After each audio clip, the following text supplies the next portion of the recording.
Q4 earnings call, which will probably be like, what, January 19th or 20th or whatever. We really need rates to fall going into January, and then Elon being like, yo, Q4 was hard, but that was the bottom. That's probably what you're going to need. So yeah, definitely short-term pain ahead, but I think a year from now, we could be in a substantially better place. Substantially better. Next up today, one of the biggest questions amongst Tesla fans for a while has been, what about a Plaid Model 3? Tesla's Plaid Model S is their flagship vehicle and remains one of the quickest accelerating cars available. Rumor was that performance was still coming, and that has led to speculation that a Plaid Model 3 might be on its way soon.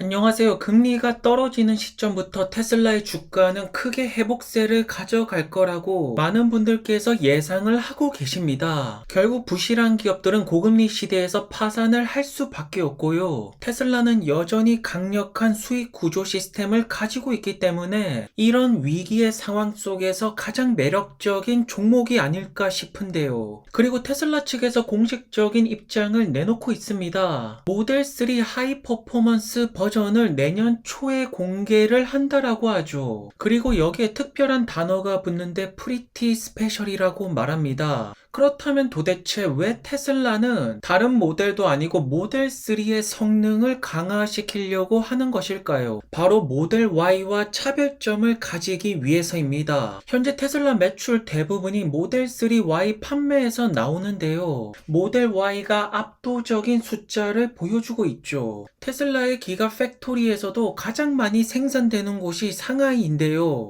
여기서 주력 제품이 모델 Y가 아닙니까? 그리고 SUV 차량 같은 경우에는 안정적인 느낌과 패밀리카 성향이 강하죠. 그래서 소비자들이 더 이상 모델 3 살 돈을 조금 더 얹어서 모델 Y를 사게 만드는 것이 아니라 모델 3를 선택하게끔 만드는 것입니다. 내년에 공개가 될 모델 3의 퍼포먼스 버전은 속도 부분에 초점을 맞추고 있다라고 합니다. 세그먼트 자체를 조금씩 구별하겠다라는 전략이겠죠. 그리고 테슬라 측에서는 공기 저항 개수 이 부분에 조금 더 포커스를 맞춘다라고 하고 있습니다. 현재 일반적인 모델 3 RWT 같은 경우에는 싱글 모터이고 내년에 공개가 될 하이 퍼포먼스 버전은 당연히 듀얼 모터겠죠. 마력 역시나 한 2배 가량 늘어나면서 600에서 700마력이 가능할 것 같고요. 제로백 같은 경우에는 3초 이내로 끊을 것으로 예상이 됩니다. 다만 주행거리 같은 경우에는 기존 모델 3보다 약간 낮지 않을까 싶고요. 그리고 가격 같은 경우에는 5만 달러 이상으로 모델 Y랑 비슷한 수준으로 나오지 않을까요? 물론 플레드라는 명칭 자체는 모델 S랑 X를 위한 것이죠. 현재 많은 분들께서는 테슬라 모델 3의 스포츠카 버전의 명칭이 플레드가 아니라 모델 3 루디크러스라고 말씀하시는 미국 형분들이 굉장히 많네요. 그리고 이 스포츠카 버전이 모델 Y랑은 분명한 차별점을 가질 것이고요. 특히나 전기차 성능 부분, 속도 부분, 제로백 이런 것들을 좋아하시는 분들에게는 더 이상 모델 Y가 아니라 모델 3를 선택할 수 있게끔 굉장히 좋은 전략이라고 보여집니다. 그리고 현재 중국 언론에서는 테슬라의 FSD가 실제적으로 진행 중이라는 뉴스들이 나오고 있는데요. 이 부분이 굉장히 중요한 뉴스입니다. 그렇다면 테슬라의 FSD가 중국으로 진출이 되고 중국에서 데이터가 확보가 되면서 다른 자율주행 기업들이랑은 더 많은 격차를 내놓을 것입니다. 결국 FSD의 정답은 점차 나오고 있고요. 중국 다음에는 당연히 유럽 진출이 될 것입니다. 현재 중국 시장에서 FSD 가격은 64,000 위안이라고 말하고 있죠. 지금부터 중요한 것은 채택률이 될 것이고요. 채택률이 높으려면 더욱더 완성도가 높은 소비자들이 만족을 할 수가 있는 FSD 버전이 필수가 될 것입니다. 그래서 테슬라가 북미 시장, 중국 시장, 유럽 시장에서 FSD 정식 버전이 출시가 된다라면 이제 게임은 끝났다라고 볼 수가 있겠네요. 일론 형께서도 현재 FSD는 인간이 감독을 한다라면 일반적인 사람 운전보다 훨씬 더 안전하다라고 말하고 있습니다. 그리고 현재의 목표는 인간의 감독이 들어가지 않고 FSD의 능력이 일반적인 사람 운전보다 훨씬 더 안전하게 만드는 것을 목표로 두고 있습니다. 그리고 스마트한 테슬라 주주분들이 노려보는 것은 역시나 테슬라와 xAI 파트너십. 왜냐하면 테슬라 차량은 계속해서 데이터를 수집하고 있고 도조 슈퍼컴퓨터는 엄청난 연산 속도로 트레이닝을 하고 있죠. 그리고 XAI에서는 실질적인 X 데이터를 바탕으로 트레이닝을 하고 있고요. 이 모든 것이 합쳐진다라면 FSD 정식 버전은 가까운 시일 내에 절대로 꿈이 아닐 것입니다.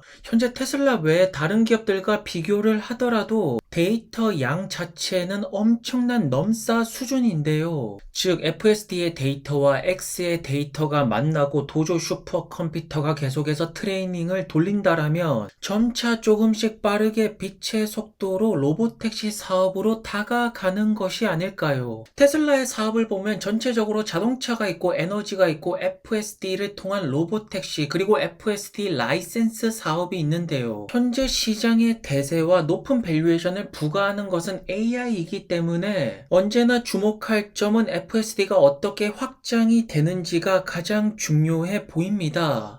그리고 12월 31일까지 테슬라의 모델 3Y를 구입한다라면 6개월 슈퍼차저 무료 이용권을 준다라고 하시죠. 연말에 가까워지면서 테슬라도 다양한 프로모션을 진행하고 있습니다. 그리고 현재 사이버 트럭은 9개의 쇼룸에서 현재 공개가 되고 있는데요. 먼지에 쌓인 사이버 트럭을 보니까 제법 픽업 트럭 모습도 나오고 있고 이제 사이버 트럭의 딜리버리 이벤트도 얼마 남지 않았네요. 그렇다면 현재 테슬라가 얼마나 위대한 기업인지 잠시 살펴보자면요. 슈퍼차저는 매일매일 설치가 되고 있고 현재 원가율도 분기당 계속해서 1.5%씩 감소를 하고 있습니다. 데이터 수집을 비롯해서 전기차 한 대 팔 때마다 $5,000 이상의 이익을 가져가는 기업은 테슬라가 유일하고요. 매일매일 테슬라 차량들은 5,000대 이상이 판매가 되고 있고 메가팩 역시나 계속해서 배포가 되고 있죠. 현재 하루 매출은 254밀리언으로 추정이 되고 하루 수익은 20밀리언으로 추정이 되는데요. 즉 테슬라랑 비교 선상 위로 올릴 자동차 기업은 현재 없습니다. 하지만 레거시 자동차 기업들은 여전히 테슬라를 공격하고 있고 레거시 미디어 기업들은 X를 계속해서 공격하고 있는데요. 여기서 무너질 일런형이 아니지 않습니까? 절대로 포기하지 않습니다. 가장 중요한 점은 X의 이용자가 인스타그램과 페이스북을 넘어서면서 더 많은 데이터를 확보를 한다라면 테슬라의 FSD뿐만 아니라 XAI의 음성 보조 시스템 역시나 굉장히 기대가 됩니다.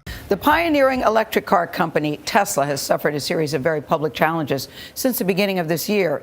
Its high-profile CEO Elon Musk calls this period a production hell.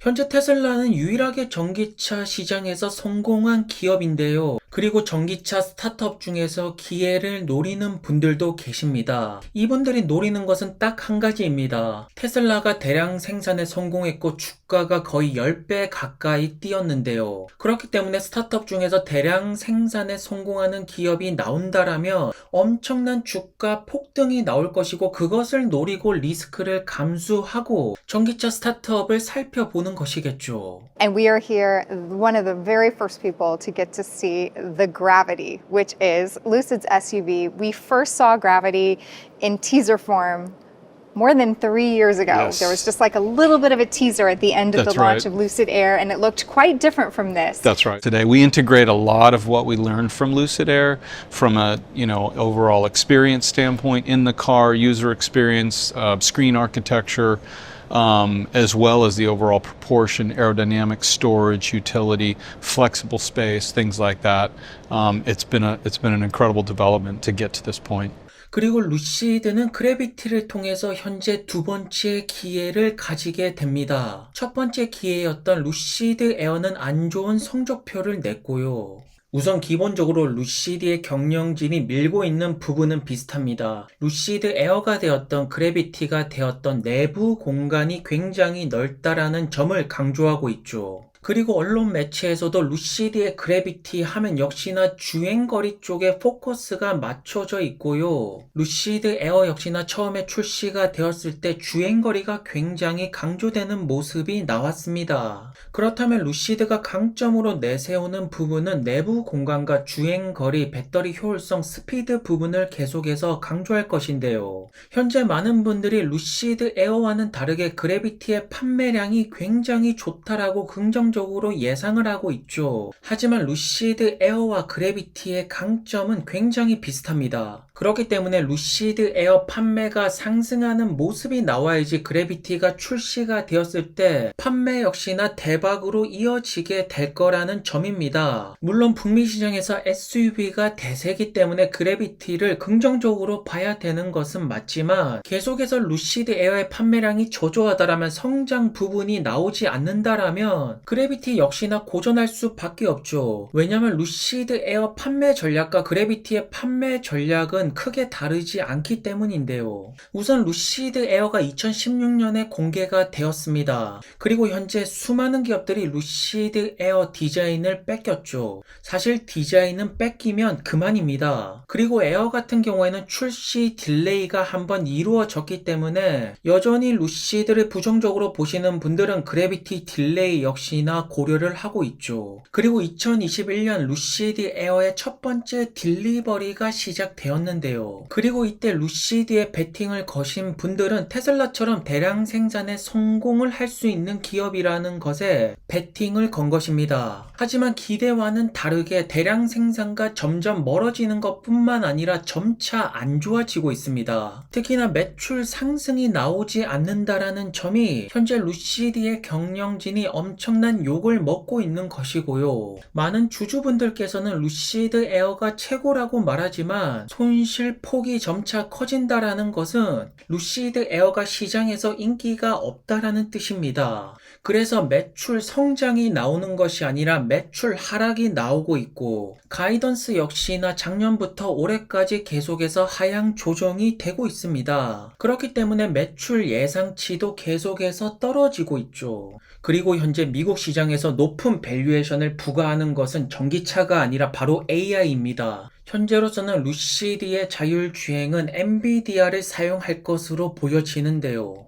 루시드가 성공하는 방법은 크게 두 가지입니다. 첫 번째는 대량 생산을 성공해서 흑자로 전환을 할 것. 그것이 아니라면 특별한 소프트웨어를 가질 것. 현재 엔비디아의 자율주행 시스템은 특별하다라고는 볼 수 없습니다. 현재 많은 주주분들이 그래비티에 대한 기대치가 높은 것은 맞지만 아직까지 출시가 되려면 1년이라는 시간이 남았고요. 본격적인 딜리버리는 2025년부터 시작이 될 것입니다. 그렇기 때문에 지금 당장 가장 중요한 것은 루시드 에어의 판매량이 올라가야 된다. 성장하는 숫자가 반드시 나와야지 루시드는 두 번째 기회를 포착하게 될 것입니다. 오늘도 좋은 하루 되시고요. 행복하시기를 바라겠고요. 구독과 좋아요도 부탁드리겠습니다. 그럼 감사합니다.